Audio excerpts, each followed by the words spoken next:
much more intimate gathering tonight. So tonight we're joined by a few people, representatives from SASMOA, who many of you may not know about, also from Margaret, and we've got Perk speaking a bit later. So our first speaker tonight is from SASMOA. We have Jessie O'Neill and Dr. Laura Willington speakers at SASMOA and what they can do for us. So please join me in welcoming Jessie.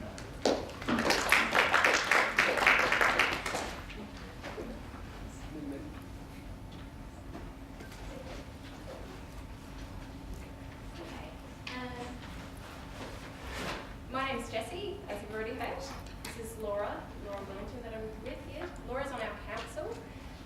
So the SASMOA Council has 3 TMO members on it, and they're annually elected each year. So that's something you can have a discussion about afterwards if you're ever interested in that. So who is SASMOA? We're about 40 years old. We're the only industrial association that represents public sector doctors in South Australia. So we're your union, basically. We represent everyone, as you can see, from TMOs, SMPs, consultants, visiting medical officers, clinical academics, and we represent them on everything to do with anything to do with their work. So anything that's industrial and related to their work and their conditions. As I said, we're run by doctors via the council, and they're annually elected each year. The staff, like myself, include industrially and or legally trained industrial officers. This is some of the stuff that we do. So we provide representation for you while you're at work. We provide you with advice. We're involved in consultation with SA Health. We run information sessions from time to time. We negotiate your pay and your conditions. And we advocate for conditions in a broader sense. Representation. So this can include things like if you ever have a disciplinary meeting, or bullying and harassment in the workplace. That can be fairly common, unfortunately, in hospitals.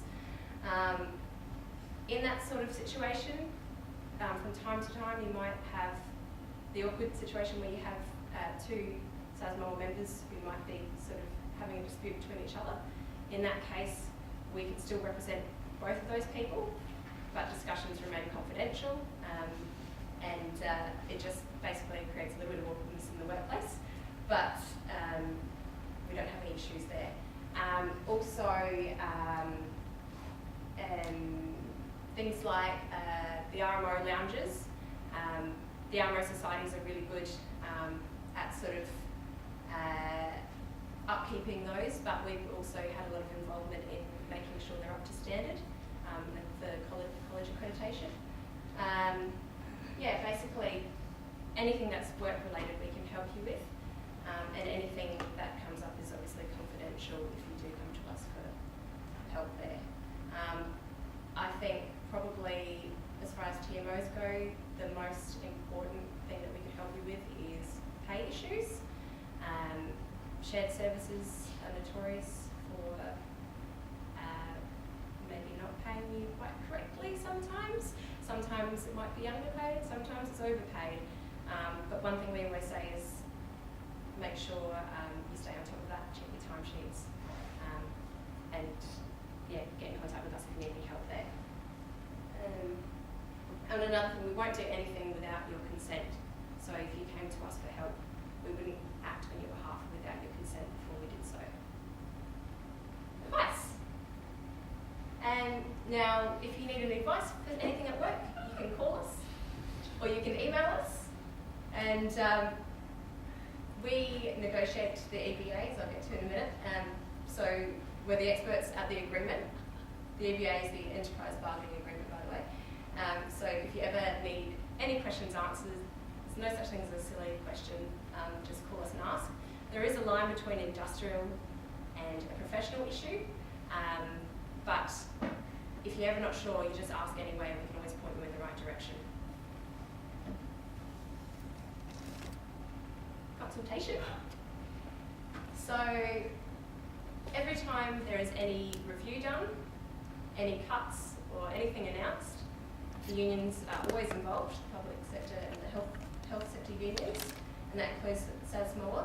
We've got it in our agreement that any workforce changes at all we have to be involved in the consultation process. Each local health network also has an industrial liaison forum, so we would meet on a monthly or sometimes bi-monthly basis. And so if anything ever comes up, we have to be consulted with, which means that we take part in the decision-making process, basically. It doesn't always work out the way we want it to, but we try. And members are always encouraged to sort of get engaged in that as well. We don't always know that a change is happening, so don't assume that we do. So we also rely on members coming to us and telling us if something's happened at work. And that's when we can step in and say, hey, we weren't consulted with. So that's really important. Information sessions. We run Know Your Pay sessions. As I said, it can be really complicated. So if you're having problems understanding your pay slip or any of your conditions, we're happy if you give us a call or flick us an email.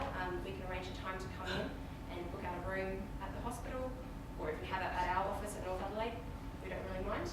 And we can come in and explain how it all works, answer any questions you need.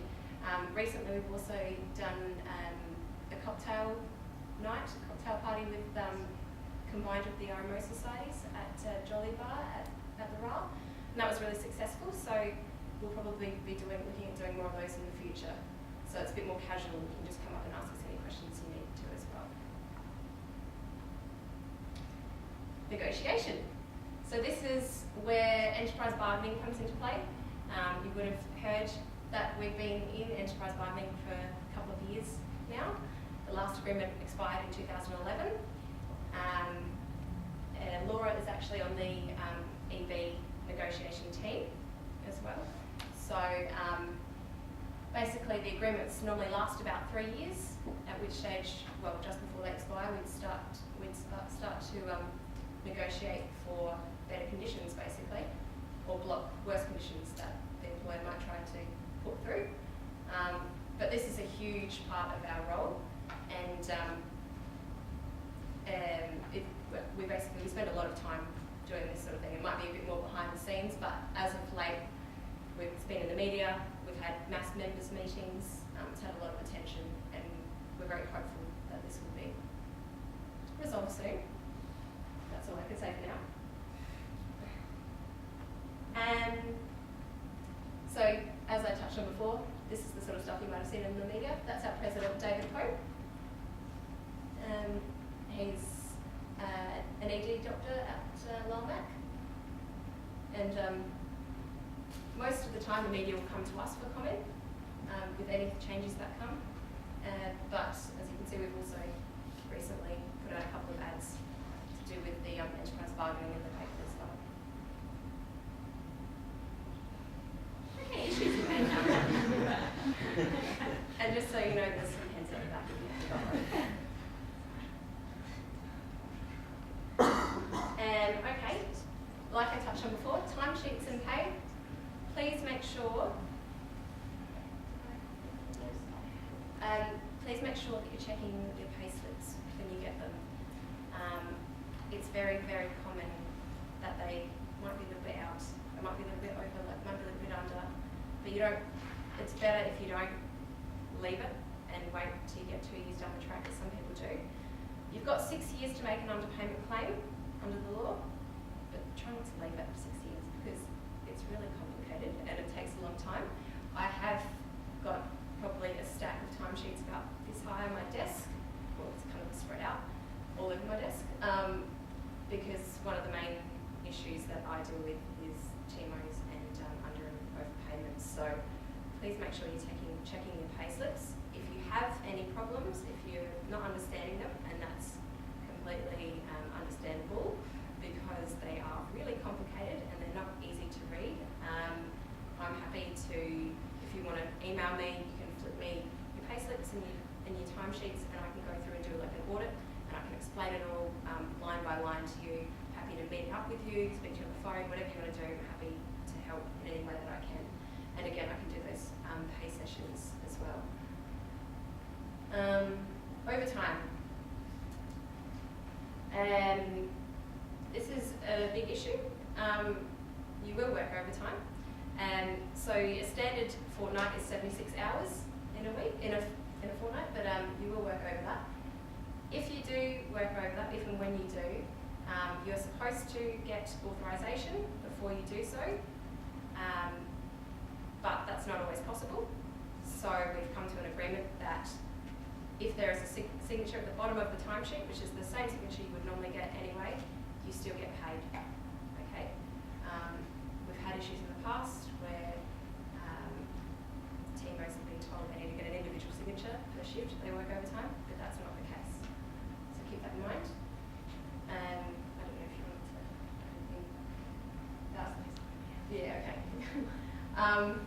Penalties. So there's lots of different penalties and they can be confusing. For example, you get a 15% loading if you work from 12 p.m. Until after 6 p.m. for any time up until midnight.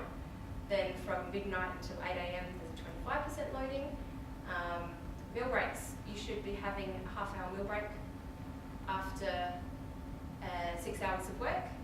And if you don't, again, supposed to have approval to work through, but not always possible. You need to mark it on your timesheet, and then you'll get penalties 50% until you take your break. Weekend penalties, 50% again. There's a lot of them, basically, and you'll get to know them as you go through, hopefully. Professional development. Maybe this is where you might want to help as well, because you've got two components. You've got your leave, and then you've got reimbursement. So your leave component you can use for conferences, exams, anything like that, I suppose. There's also examination leave, which is separate, and that comes from the award. There's reimbursement, so you get a certain amount of money, and that can roll over for 2 years that you can use on PD. That's something that will be really important for you when you start, because you might want to buy, what kinds of things would you buy when you first start? Laptop. You can probably buy a laptop or a desktop. So you basically get your cap, and as an intern, probably not going to attend a course unless you're super keen. You might, but usually an internship you wouldn't attend a course or a conference. So that can roll over to the next year, and then you can get 2 big lump sums combined. The thing is, if you don't spend it, the government just keeps it. So spend every dollar you can. So buy textbooks is one thing. So if you know what you're going to go on and do, you can definitely spend the money on textbooks. But the biggest thing I'd buy would be a desktop or a laptop, and you can buy one every year, and they'll reimburse you for it. Yep. Sometimes there are issues with desktop computers. I don't know if you've ever, but just check if you're not sure. Basically, you have to prove that it's for it's work related, and it's easier to prove that it's work related if it's portable, because then you're bringing it to work and whatever. But a lot of people have it. There's not really a whole lot of consistency, so just ask the question, and if it's approved, it's approved. It's only your direct line manager that has to approve it. It's not like someone up high in SA Health does it, so just ask. Annual leave. For annual leave, payment is a bit funny, and that causes a lot of confusion. You get paid 5.43 hours at ordinary time per day that you're on leave, but then you also get loading, which is based on the average hours that you worked over the last year, or less than a year if you're an intern. As an intern, you won't get to take all of your leave because of, I guess, SAI requirements. So what normally happens is at the end of the year, or beginning of the year after, most people get paid out for their leave, and I think most people are happy to do that. They can get to go on a little holiday or whatever they want to do. But just know it's your right to keep that. You don't have to have it paid out. You can have it carried over. You can take it with you. There are the different LHNs, the local health networks, but it's all one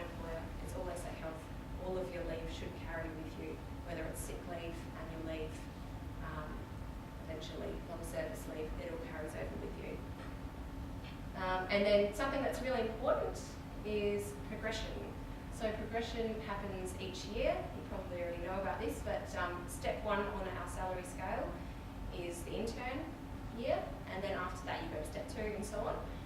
Each year you'll progress 1 increment, so you get more pay each year.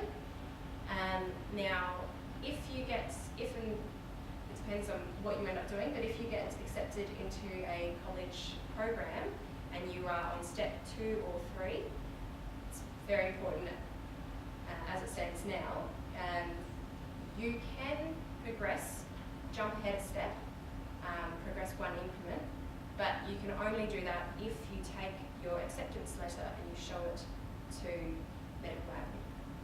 If you don't do that, it won't occur automatically. So I know a lot of people who didn't realise, forgot about it and just missed out. And that can get tricky with timing. So if you were going to progress in January anyway, and you got accepted at the end of 1 year, you might wait until January to go from to progress from step 2 to 3, and then once you've done that, show your letter, and then quickly go up to 4. So it's a bit tricky, but if you've ever got any questions, you can ask. I don't know how we'll make the time.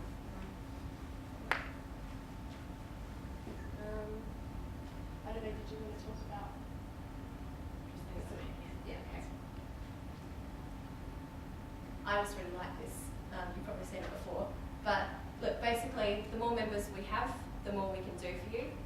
And at a particular site or in a particular group, if we've got, a large amount of members, then we can come in and help. We've got more power the more members that we have. And that's just a good little cartoon to explain that. And this is something I hear all the time.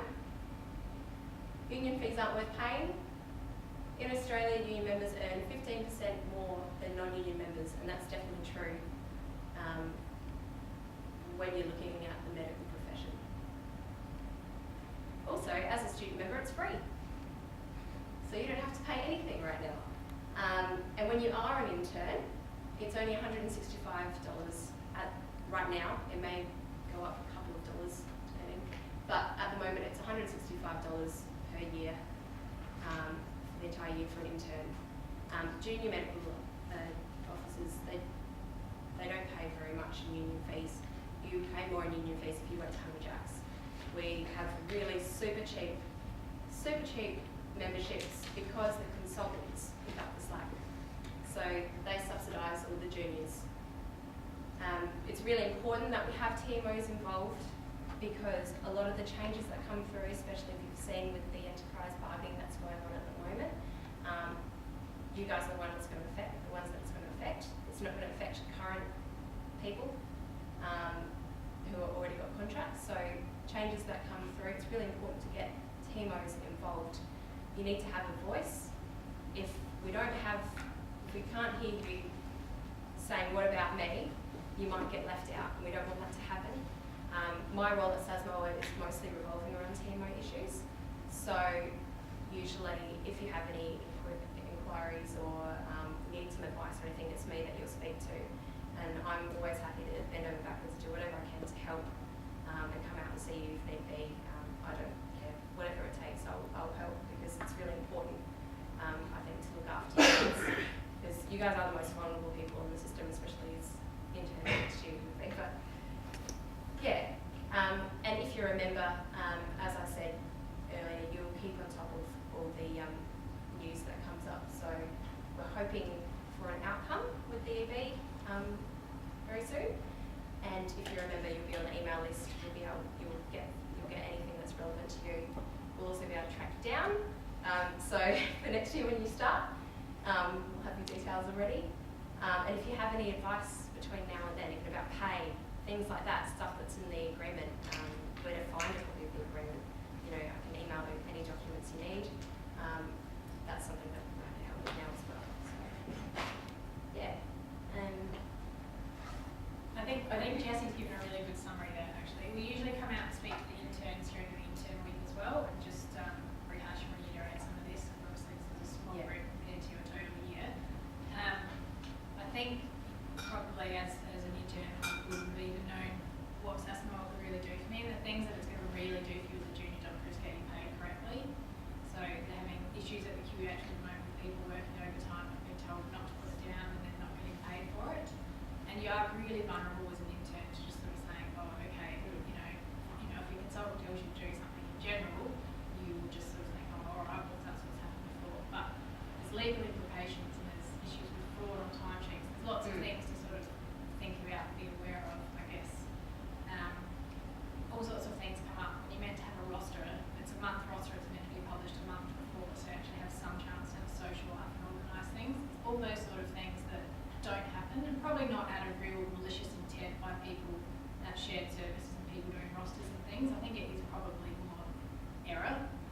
administrative problems. But it makes it difficult to have a life and plan what's going on and things. So we deal with that. We deal with getting your leave. You want to go to a conference and they say you can't, you can. So it's all those sort of things. If you're having issues and you sort of get in that awkward position where you don't really know how to deal with it, then let someone from SASMOA deal with it for you. And I'll just say as well, there are new laws that have come through only this year, which mean that, and they're right of entry laws, so unions have more power to enter the worksite this year when it comes to op health and safety. So if you're not getting your meal breaks, if you're working overtime and you've been told not to put it down, if you're working too much, all those sorts of things, we can come in and do an inspection. Everything's confidential. We can speak to you and take statements. We can get copies of any documents that we need, and we don't have to use anyone's names. So that's really good for interns who are vulnerable as it is, so we can help you in that way. And then contact details. You can like us on Facebook. Yeah, we've still got another 5 minutes or so. Any questions from you guys? Okay, well I've got one. Okay. So to access some of these payslip audit services, Yes. is that something to pay extra for? Is it No. free? No, I'm happy to do that. So it'll just be me you speak to, because I'm the lucky one that gets to do all of those. But I'm happy to do it. So yeah, just flick me an email or give me a call. Sometimes it's easier if, rather than sort of sending me 6 months worth of timesheets or a year's worth or 2 years worth or whatever, sometimes it's easier to just send me one. So one payslip or one timesheet corresponding with each other. And what I can do is just pick up if there are any issues. Sometimes it's just a matter of it being confusing, and it just, once I've explained line by line where each penalty came from, it makes more sense, and it's something that you learn as you go along and you'll get better at looking at it. So I'm happy to do that. I know a lot of people, what I've done is just got the payslip and gone with red font and just explained line by line where each thing came from. And that can help if we do pick up some issues, even if we have 2 or 3 weeks or months worth, then we could, request all of the timesheets. We can request back for 6 years and go through them all. It takes a long time to do that, but we can do it. So it doesn't cost anything extra. So we're just happy to help if we can. Yeah. Yeah. Have you guys got some of this information on your website so that we can pass it on to other 60s who aren't using it? Yes, there is some information on the website. You don't get the great slides, but